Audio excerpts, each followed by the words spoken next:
पीले दांत वाली बहू। रंजना कभी ब्रश नहीं करती थी। उसे कितनी बार उसके माँ बाप ने डांटा, लेकिन उसका कोई असर उस पर होता ही नहीं था, जिस कारण से उसके दांत पीले पीले हो जाते हैं। शादी के बाद। अरे बहू, वैसे तो तुझ में कोई कमी नहीं है, पर तेरे दांत इतने पीले कैसे हैं बेटा? कैसे मतलब? कोई सर्जरी थोड़ी ना कराई है। वो तो क्या नाम, मैं ब्रश नहीं करती थी तो पीले हो गए। अब क्या करूं? आप कहे तो लाल करवा लूं या फिर काले? यार ये क्या है, क्यों माँ से लड़ रही हो? लड़ रही हूँ? अरे मैं लड़ रही हूँ या ये बोल रही है कि दांत पीले हैं, पीले। अरे तपस्या थोड़ी ना की है इन्हें पीले करने के लिए। बकायदा ब्रश नहीं किया है 20 साल तक, तब जाकर। छी, कैसी बात कर रही हो? ये उस वक्त तो पीले नहीं थे जब हम लोग तुम्हें देखने आए थे। अरे तब साफ करवा लिया होगा डेंटिस्ट के पास जाकर। अब देखो कैसे पीले पीले लग रहे हैं। रंजना सास की तरफ गुस्से से देखती है। फिर शुरू हो गई पीले पीले पीले। अरे पीले तो तब भी थे जब मेरे हाथ का रसगुल्ला उड़ा उड़ा कर खा रही थी और बोल रही थी, लड़की नहीं गुणों का खजाना दे रहे भाई साहब। खैर, अब वो लोग करते भी तो क्या करते, पीले दांत वाली बहू पल्ले पड़ी थी तो झेलना तो था ही। एक दिन कीर्तन में रंजना गाना गा रही थी। अरे कमला बहन, माँ का द्वार है, यहाँ तो सब शुद्ध होकर आते हैं, फिर अपनी बहू को ब्रश भी नहीं करवाती तुम। दूर से पीले पीले दांत भक्ति में बाधा उत्पन्न कर रहे हैं। और कोई 2 साल के बच्चे थोड़ी ना लेकर आई हूँ मैं बहू बनाकर। अच्छी खासी लड़की है, अरे कैसे करवाऊं ब्रश? ये तो उसे खुद करना चाहिए ना। अब माँ बाप तो इसके जैसे तैसे निपटा दिए, ये नहीं सोचा कि सास कैसे संभालेगी। सास बहू को लेकर घर आ जाती है, लेकिन सोच लेती है कि अब इसे लेकर कहीं नहीं जाएगी। अगले रोज बहू कहती है, अरे क्या हो गया, मंदिर नहीं जाना क्या? कीर्तन का वक्त हो रहा है। मेरी मधुर वाणी से कान्हा जी जागते हैं और सोते हैं। आप तो जानती है ना उनकी भक्ति में कितना मन लगता है मेरा। वो क्या है ना, तबीयत ठीक नहीं लग रही है मेरी, आराम करूंगी मैं। तबीयत ठीक नहीं लग रही? अभी तो मिथुन के गाने पर नाच रही थी आप, और अब बोल रही है कि तबीयत ठीक नहीं लग रही। अरे भक्ति में मन लगा लो सासू माँ, ऊपर जाना है, क्या मुंह दिखाओगी आप? हाँ? सास को बहू की बात पर गुस्सा आ जाता है। मैं क्या मुंह दिखाऊंगी, इसकी चिंता तो ना कर, समझी? अपने मुंह की चिंता कर, जो ये पीले पीले दांत लेकर हर जगह पहुंच जाती है। पता है लोग कितना मजाक बनाते हैं। ना जी ना, मैं नहीं जाना कहीं तेरे साथ। तो ये बात है। कोई ना, मत जाओ, मैं अपने कमरे में ही बैठकर भक्ति कर लूंगी। ऊपर वाला दांत थोड़ी ना देखता है, मन देखता है, भावना देखता है। और अरे बस बस, तू सब कुछ दिखा, बस ये सफेद चमकदार दांत ना दिखाना किसी को, है? जा यहाँ से। बहू को सास की बात का कोई फर्क नहीं पड़ता, वो तो जैसी थी वैसी ही रह जाती है। सुबह नहाकर किचन में खाना बनाना, फिर खाना खाना, कीर्तन भजन करना और सो जाना।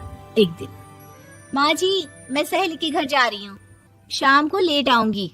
हाँ, तो जाना, मैंने कौन सा तेरी आरती करनी है घर पर बैठकर। रंजना सहेली के घर जाती है, जहाँ वो पार्टी में जाने की तैयारी कर रही होती है। अरे शिखा, कहाँ जाने की तैयारी कर रही है? मैं गलत वक्त पर आ गई क्या? अरे नहीं यार, उल्टा सही वक्त पर आई है। मैंने ये साड़ी और ज्वेलरी निकाली है यार, शाम को इनके ऑफिस की एक पार्टी में जाना है। बताना कैसा लग रहा है ये सब? नहीं यार, इस ड्रेस के साथ तो वो वाली ज्वेलरी अच्छी लगेगी। हाँ, सही बोल रही है, मैंने ध्यान ही नहीं दिया। वैसे तो हमेशा से मस्त फैशन सेंस रखती है। तो बड़ा जाती होगी ना पति के साथ पार्टी में।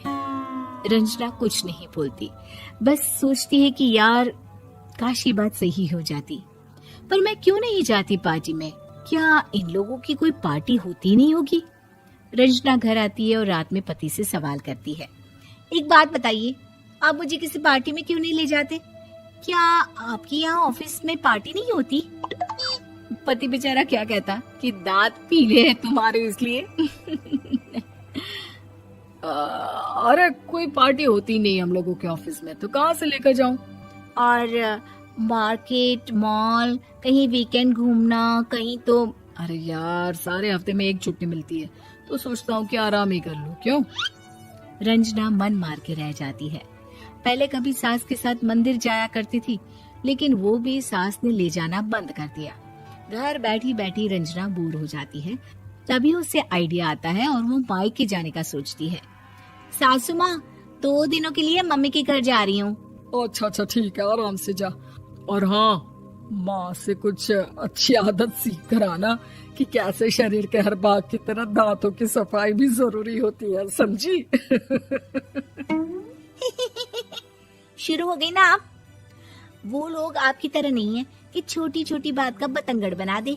उन लोगों के लिए मैं मायने रखती हूँ, ना कि मेरे पीले पीले दांत।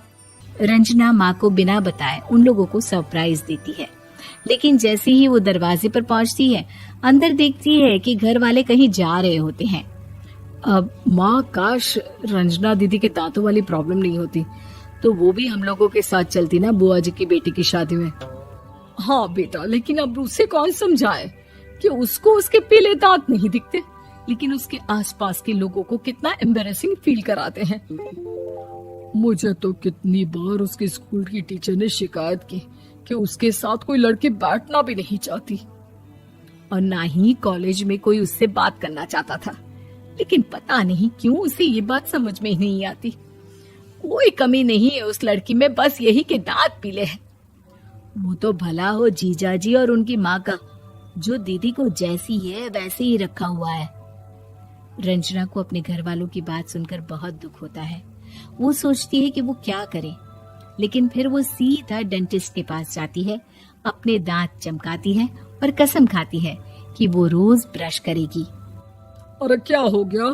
तुम तो 2 दिनों के लिए गई थी ना, पर कोई ना, अच्छा है, चलो आ गई तो। रंजना सास के सामने आकर खड़ी हो जाती है और पूरी स्माइल करती है, उसके चमकदार दांतों को दिखाती हुई। हैं? चले मंदिर? माँ, मुझे माफ कर दीजिए, मैंने आप लोगों को बहुत एम्बैरेसिंग फील करवाया। मैं आज से रोज ब्रश करूंगी।